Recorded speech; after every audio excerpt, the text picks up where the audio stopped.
Buenos días, Nueva Esperanza. Buenos días. Buenos días. ¿Sabéis qué libro de la Biblia estamos estudiando, verdad? Estamos haciendo una serie de... Lucas. Ay, ay, ay.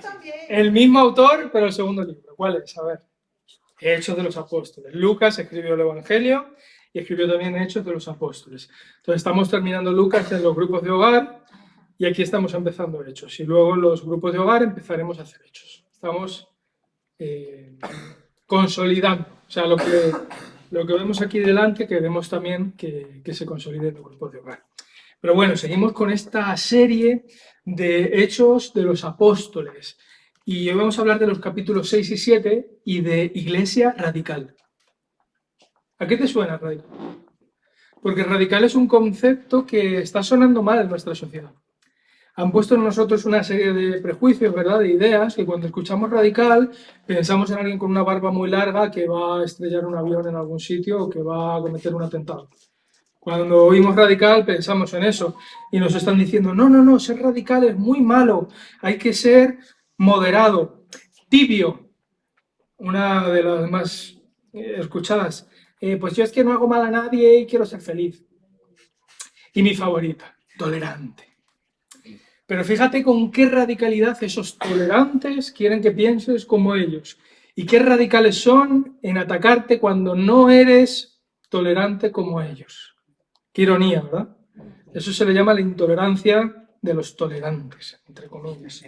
Y lo digo porque quiero que pensemos que han hecho que nos suene mal esta palabra radical, pero ser radical es algo bueno. Lo que es mentira, lo que es verdad, lo que es bueno y lo que es malo es malo. Digas lo que digas y digas que quieres hacer feliz a quien tú digas que quieres hacer feliz y no tener problemas con nadie. La palabra radical es algo bueno y la iglesia de Hechos de los Apóstoles era una iglesia radical. A Dios de hecho le gusta lo radical. Dice Apocalipsis 3, 15 y 16, yo conozco tus obras, que ni eres frío ni caliente, ojalá fueras frío o caliente. Así, puesto que eres tibio y no frío ni caliente, te vomitaré de mi boca. ¿A quién le gusta una sopa tibia? No. Pues es lo que está diciendo Dios a las personas. Como eres tibio, un alimento tibio, te vomitaré de mi boca. Y una de mis frases favoritas es de la autora británica Dorothy Sayers, y ella hablaba del pecado de la pereza, que en griego se dice acedía, no como pereza, que se había entendido mal. Ella decía, la acedeia es el pecado que no cree en nada, no se preocupa por nada, no busca saber nada, no interfiere con nada, no disfruta con nada, no ama nada, no odia nada, no encuentra razón de ser a nada, no tiene nada por lo cual vivir y sigue vivo porque no hay nada por lo que estaría dispuesto a morir. Es en realidad el pecado del alma vacía.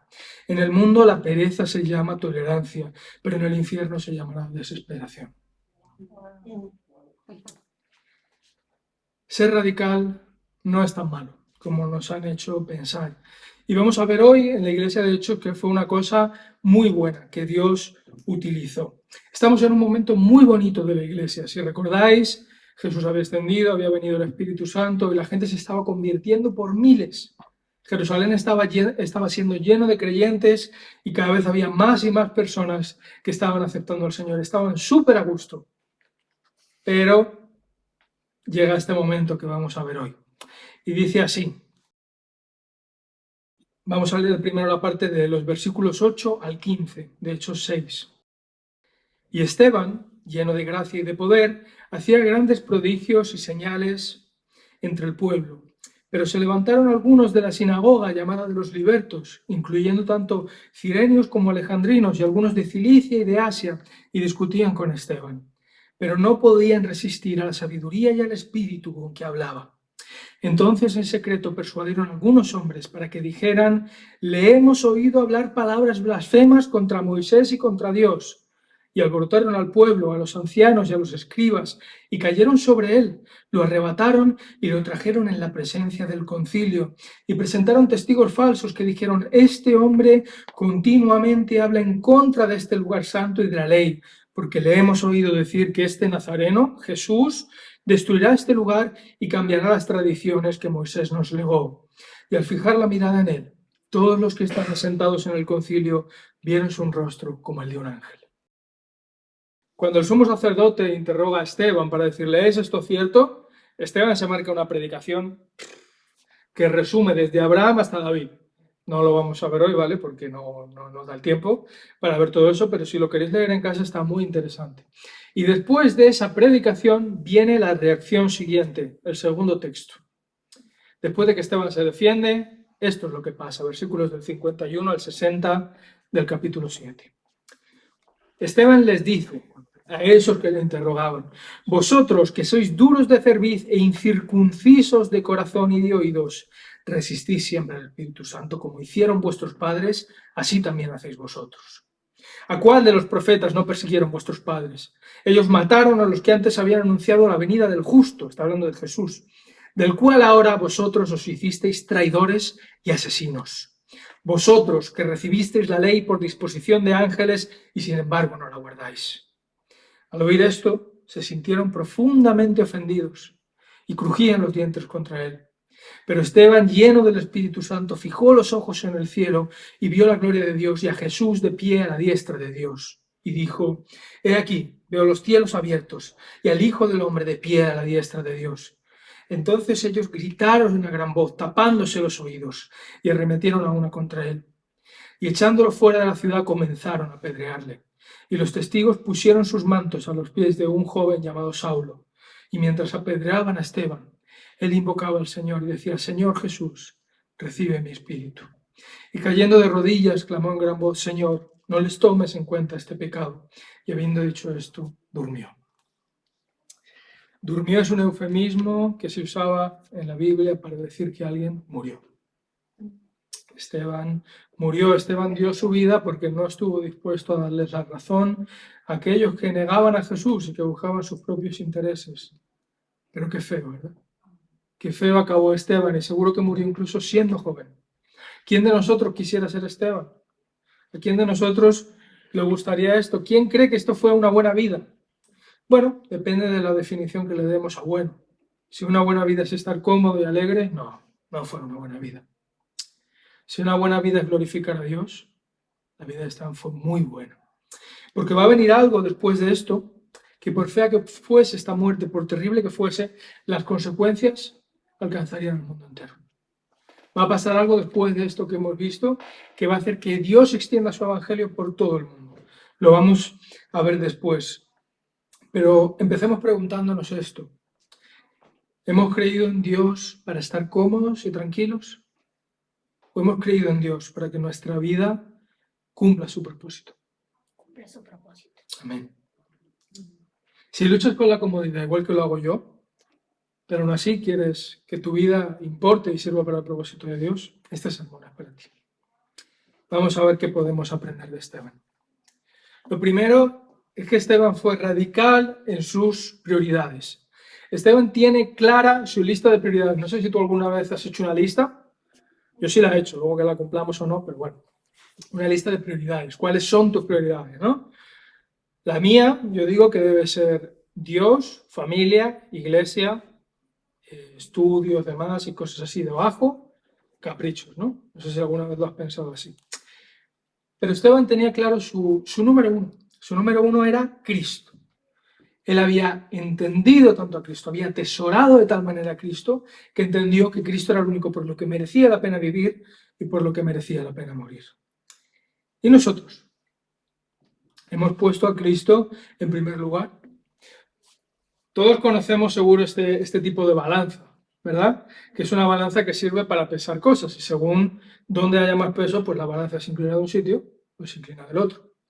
Pues bien, si hiciéramos una cuenta de a qué cosas has dedicado más tiempo esta semana a pensar, ¿sobre qué has pensado más esta semana? ¿A qué le has dedicado más de tu tiempo? ¿A qué le has dedicado más de tu dinero?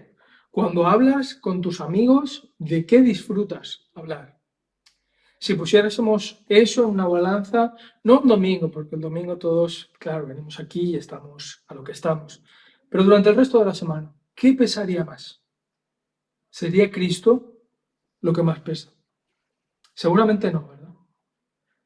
seguramente dedicaríamos mucho tiempo a pensar sobre la hipoteca, sobre lo que nos cuesta pagar y no alcanzamos, sobre el coche que quiero conseguir, sobre que a mis hijos les va mal en el colegio, sobre que mi familia esté bien, sobre cualquier cosa que queremos conseguir. Sabéis que yo soy un coleccionista de figuras de acción, ¿no?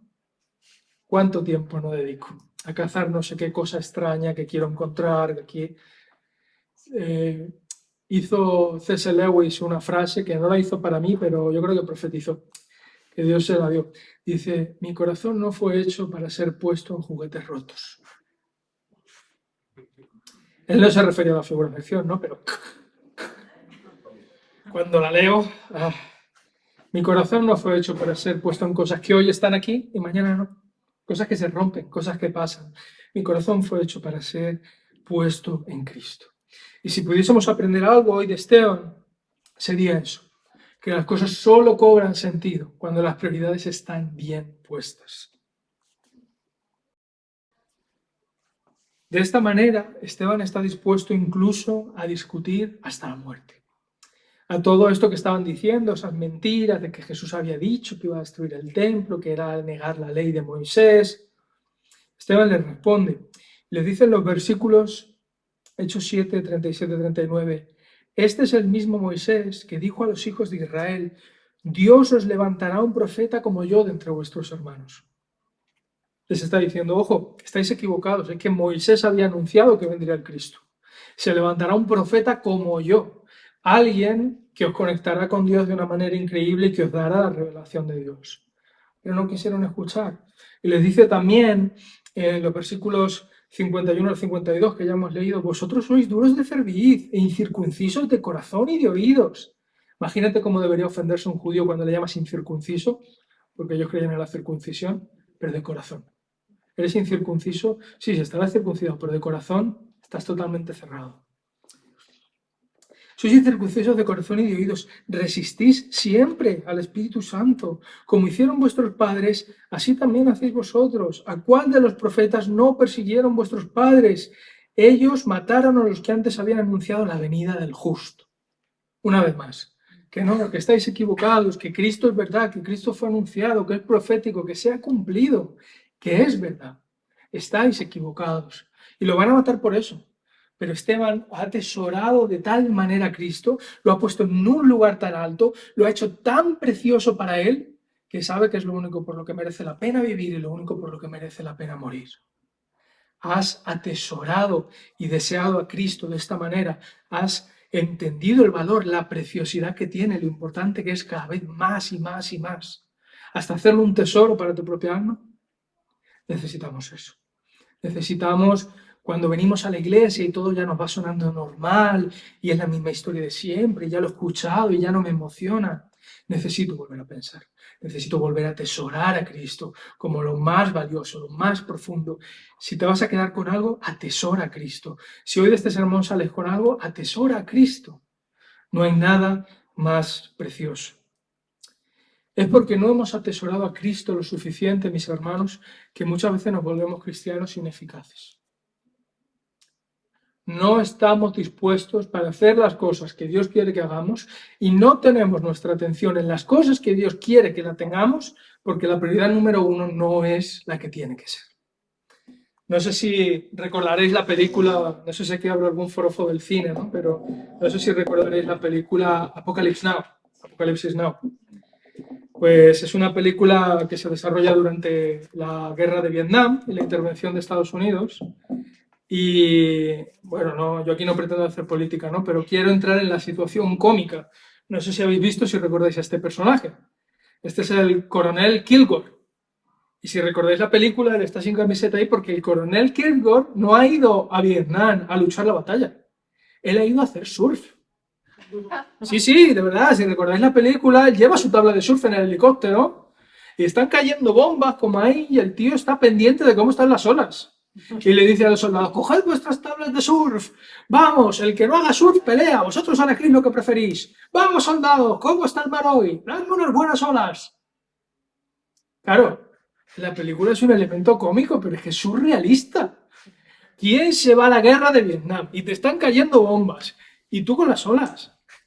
¡Qué surrealista! O sea, Pues déjame decirte una cosa. Muchas veces esos somos los cristianos. Estamos en medio de una guerra espiritual, hay cosas importantes en juego, las personas se están perdiendo, no estamos reflejando a Dios. Ay, pero qué bonito día hace hoy. Ay, las olas. Ay, yo quiero divertirme. Ay, qué bonito. Somos soldados pendientes de las olas en medio de una guerra en vez de estar a lo que tenemos que estar, como el coronel Kilgore. Así que yo pregunto, ¿cómo vas a ganar una batalla? ¿Cómo vas a ser de impacto si no estás a lo que tienes que estar?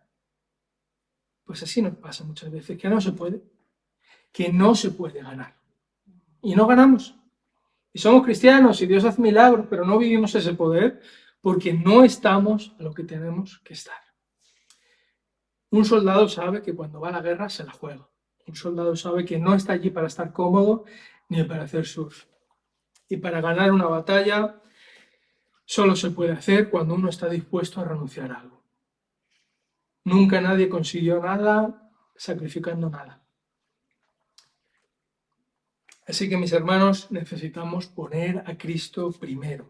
Si lo conseguimos, tendremos impacto. Seremos cristianos que tienen un impacto allá donde están y que ven el poder de Dios en sus vidas, y pasará lo siguiente que pasó en la vida de Esteban. Iremos más allá del sufrimiento.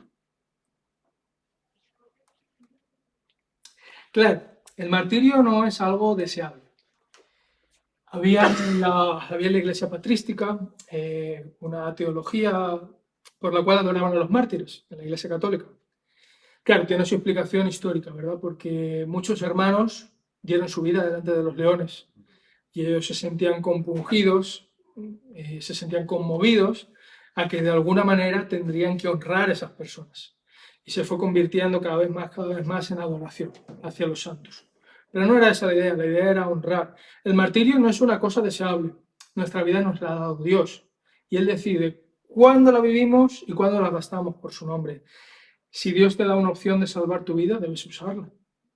Yo recuerdo, me quedó muy marcado en mis estudios acerca de Irineo, el patriarca de la iglesia, que lo llevaban en una jaula y los hermanos de noche para llevarlo a Roma para sacrificarlo a los leones.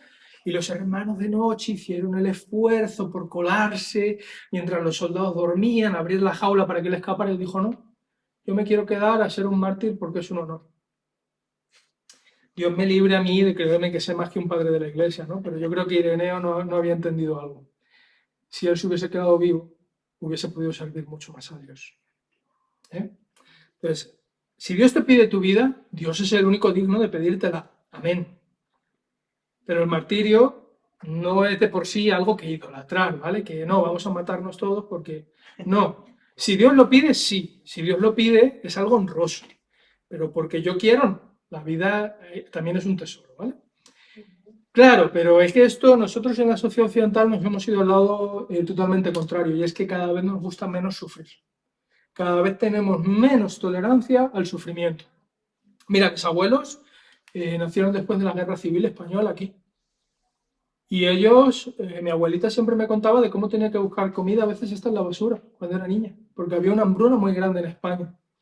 Y lo soportaban todo, y no tenían que ir al psicólogo ni nada. Hoy en día a un chavalito se le rompe el móvil y hay que pagarle 6 meses de psicoterapia. Porque no puede superar el trauma de que su iPhone, que con tanto cariño, pues se le ha roto, y no puede superar el trauma, chaval. O sea, nos estamos convirtiendo en la generación de cristal, en la generación de papel, y tampoco nos podemos ir al otro extremo, ¿vale? Que cualquier sufrimiento por Dios no lo toleramos, no. Tenemos que aumentar un poquito nuestro margen al dolor, y Dios es el único digno de que yo sufra, y el único digno de que yo dé mi vida, sí lo es. Ahora estoy yendo con el fisio a hacer el trabajo del pie, es un ejercicio interesante, porque su terapia consiste en torturarme. No, sí, tal cual. O sea, tal cual. Ya me conoce, además es una friki la chica, nos llevamos muy bien, nos hacemos bromas, y yo la llamo carnicera. Yo la llamo carnicera porque la tía me mete el dedo en el ligamento, para adentro, y rebusca. Y mira, a mí no es fácil hacer que yo grite de dolor. O sea, yo creo que yo no soy... Pero es que salgo de allí. Salgo de allí que parece que me ando una paliza. Pero ella me explica. Es que ¿sabes qué pasa? Que tú llevas mucho tiempo con ese pie mal. Y tus nervios mandan a tu cerebro señal todo el rato de que te duele. Lo que yo estoy haciendo es hacerte sufrir para que tú aumentes tu tolerancia al dolor y durante la semana te va a doler menos. Mira, María me está poniendo una cara, ella es médico, yo no sé si, pero a mí durante la semana no me duele. A mí durante la semana me duele menos. Claro, cuando salgo de allí me acuerdo de todos sus parientes, pero señor me perdone. Pero luego durante la semana lo agradezco, ¿no? Y voy fortaleciendo y todo. Bueno, entonces pues es lo mismo, hombre, que ni un extremo, ni que nos vamos a que me maten y tal, porque que si Dios lo pide sí, pero ni el otro extremo. Que hay cualquier cosita que yo no puedo, no, ni un extremo ni el otro. Tenemos que aumentar un poquito nuestro margen de tolerancia. Porque, dice Juan 16:33, estas cosas os he dicho para que en mí tengáis paz. En este mundo tendréis aflicciones, pero no temáis, yo he vencido el mundo. Dicho de otra manera, el sufrimiento no es una opción en la vida cristiana, es una certeza.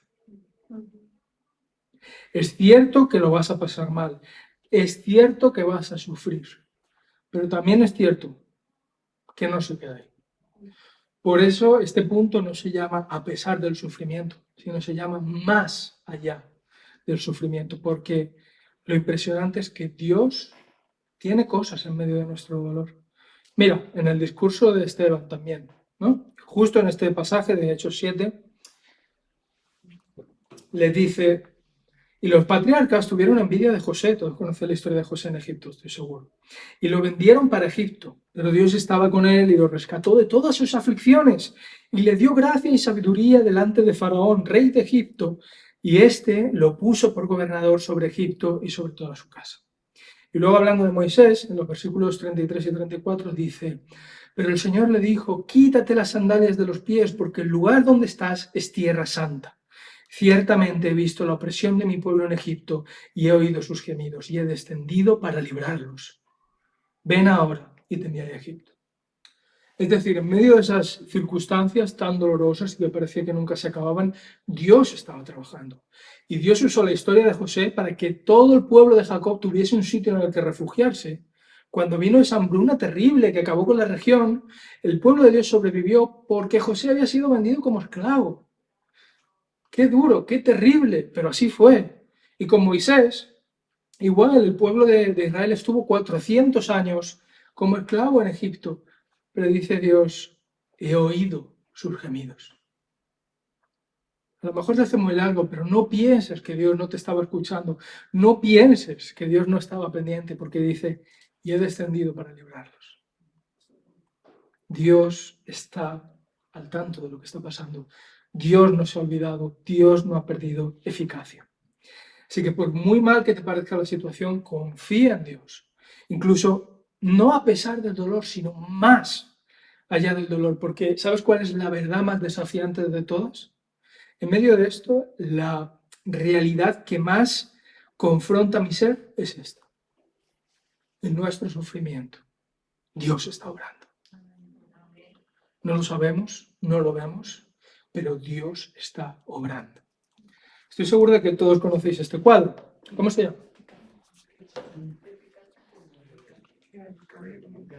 El Guernica. Muy bien. ¿Por qué se llama Guernica? Por el bombardeo de Guernica. Por el bombardeo de Guernica, en el País Vasco. El 26 de abril de 1937, las tropas de aviación alemana, junto con las italianas, por petición de las tropas franquistas, bombardearon Guernica, en el País Vasco, durante la Guerra Civil Española. Y hubo cientos de muertos. Fue tan cruel que no arrojaron solo bombas de las que explotan, sino también incendiarias, para que los civiles sobrevivientes se arrasaran. O sea, era con un propósito destructivo, era con un propósito de matar por matar. Ya sabemos que todo ese bando fascista y demás, pues, bueno, quería el control y estaban dispuestos a lo que fuese. Bien. Pero le piden a Picasso que pinte este cuadro. Y Picasso en 1937 pinta este cuadro Este cuadro tiene que ser llevado a Nueva York para ser salvaguardado, porque aquí en España se lo hubiesen encargado, pero luego lo devuelven. Y este cuadro a día de hoy es uno de los cuadros españoles más conocidos en el mundo y es un símbolo del antibelicismo. Es decir, se ha convertido en un símbolo en contra de la guerra.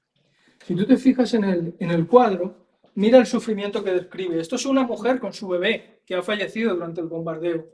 Los animales siendo quemados, las personas por las bombas incendiarias ardiendo.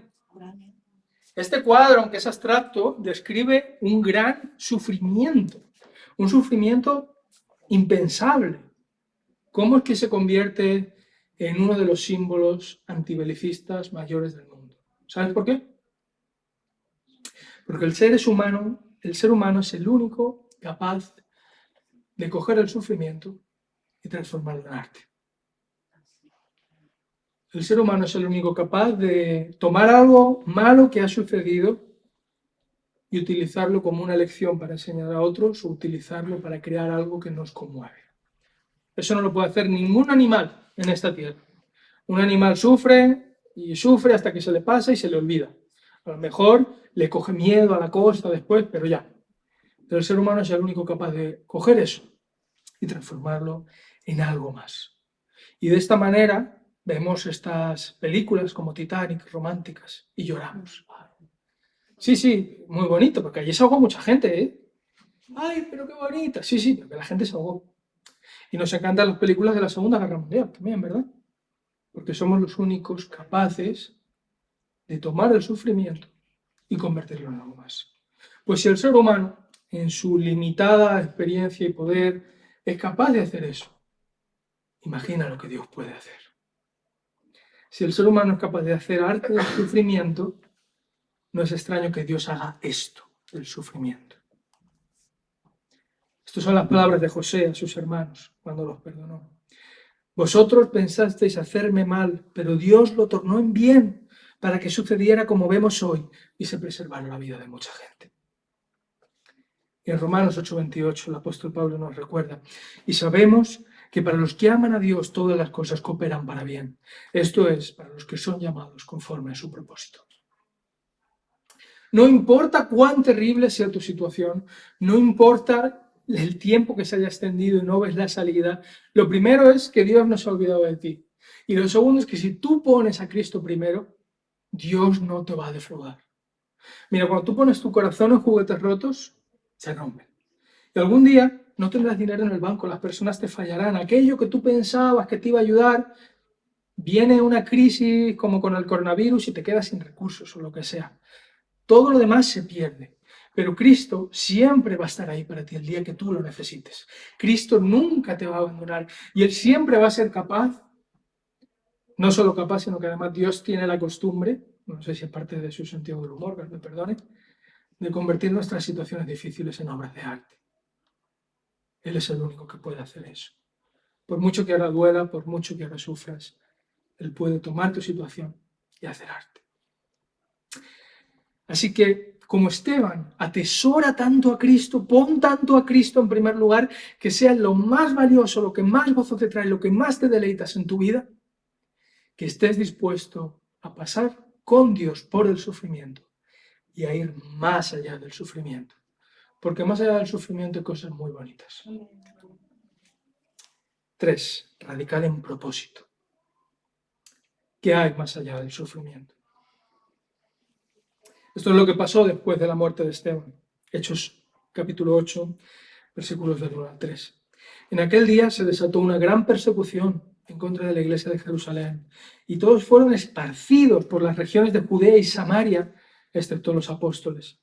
Y algunos hombres piadosos sepultaron a Esteban y lloraron a gran voz por él, pero Saulo hacía estragos en la iglesia, entrando de casa en casa y arrestando a hombres y a mujeres, los echaba en la cárcel. No suena muy alentador, ¿verdad? Todavía no suena muy bien esto que te estoy contando. Tú has dicho que las cosas iban a salir bien, Kevin, que esto no es bien. Bueno, ¿recuerdas la promesa de Hechos 1:8? Pero recibiréis poder cuando el Espíritu Santo venga sobre vosotros, y me seréis testigos en Jerusalén y en toda Judea y Samaria y hasta los confines de la tierra. ¿Hacia dónde se estaba esparciendo la iglesia perseguida? Ahí lo dice. Por los confines de la tierra. Jerusalén. Judea Y Samaria. y Samaria. Judea y Samaria.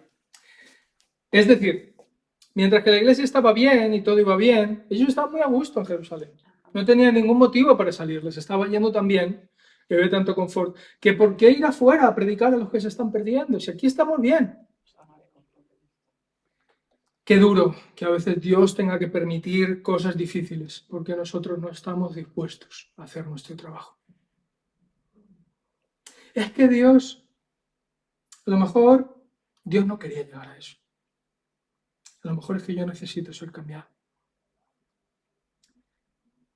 Pero a partir de esto, la promesa se está cumpliendo. Dentro de lo duro que es, la promesa de Dios se está cumpliendo. Y la iglesia se está esparciendo ahora y están llegando a diferentes lugares, eventualmente hasta el fin de los confines de la tierra, que no me salía. Y van a llevar el evangelio a las personas. Y muchas personas se van a salvar, se van a convertir al Señor, van a cambiar. El evangelio se esparció como la pólvora en estos años en que la iglesia sufría. Lo siguieron persiguiendo, pero ellos seguían atesorando a Cristo como lo único por lo que merece la pena vivir y por lo único que merece la pena morir. Y muchas vidas fueron cambiadas. Incluso la de un joven que estaba allí presente, un cómplice del asesinato de Esteban, que se llamaba Saulo, y tenía los mantos de los que apedreaban a Esteban a sus pies. Pero más adelante se encontró con Jesús y cambió su nombre por Pablo. Cambió su nombre por Pablo y se convirtió en uno de los apóstoles de Jesucristo. Y escribió la mayoría de las cartas que tenemos hoy en el Nuevo Testamento. Y él mismo escribió, llegó a comprender, yo imagino a Pablo recordando a Esteban, ¿no? Y él mismo comprendió esa verdad. Y llegó a escribir, pues para mí el vivir es Cristo y el morir es ganancia. Y también llegó a escribir, considero que los sufrimientos de este tiempo presente no son dignos de ser comparados con la gloria que ha de ser revelada. Detrás, más allá del sufrimiento, aunque no lo parezca, aunque se nos haga terrible, Dios tiene un propósito inmenso. Y no se ha olvidado de ti, y no se ha olvidado de tu situación. Y a lo inimaginable, como que este judío celoso que perseguía a la iglesia se volviese un apóstol, puede pasar. Y es así la historia de la iglesia en Jerusalén. A partir de ahora veremos que la iglesia sale de Jerusalén y vamos a ver en los siguientes capítulos de Hechos cómo el evangelio se expande por otras zonas. Como decimos, si se hubiesen quedado en Jerusalén hubiesen estado muy cómodos, pero la promesa no se hubiese cumplido y no hubiese pasado lo que iba a pasar, porque déjame decirte, en 3 siglos esta gente perseguida cambió el mundo. En 3 siglos convirtieron lo impensable, el imperio romano lo hicieron cristiano. En 3 siglos, lo que nadie podía hacer, lo que los ejércitos no hicieron, esta gente lo hizo por medio del sufrimiento en 3 siglos. Conquistaron el imperio romano.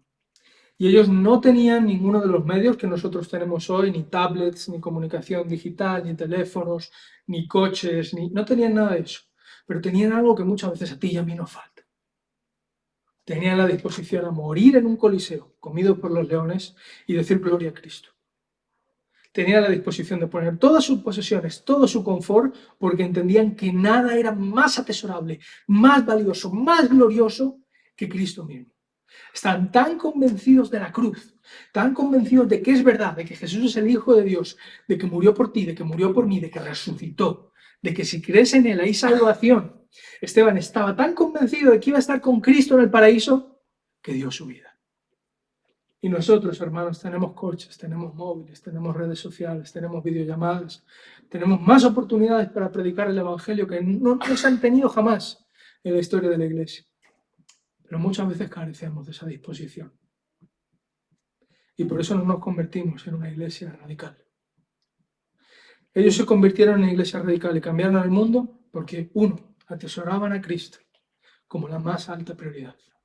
Lo único digno de dar la vida es Cristo. 2, Estaban dispuestos a ir más allá del sufrimiento con Dios por fe, a ver lo que Dios haría más allá de esas situaciones.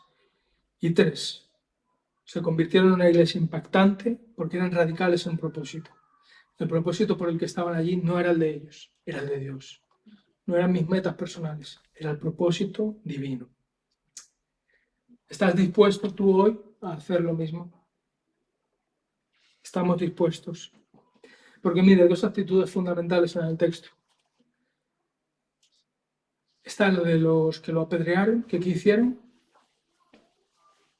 Se tapaban los oídos. ¿Por qué te tapas los oídos para apedrear a alguien? Porque no querían escuchar la verdad. Se taparon los oídos porque no podían discutir aquella verdad, pero no querían escucharla. Y está la actitud de este hombre. No es casualidad que él acaba diciendo la misma frase que acabó diciendo el Señor Jesús: perdónalos, no saben lo que hacen. Esteban, de tanta disposición que tenía, acabó convirtiéndose en un ejemplo, en un imitador de Cristo. Y fue el primer mártir cristiano, aparte de Cristo. Sigue su ejemplo perfectamente. Entonces tienes que decidir qué vas a hacer tú. Si vas a tapar tus oídos o vas a ser un imitador de Cristo.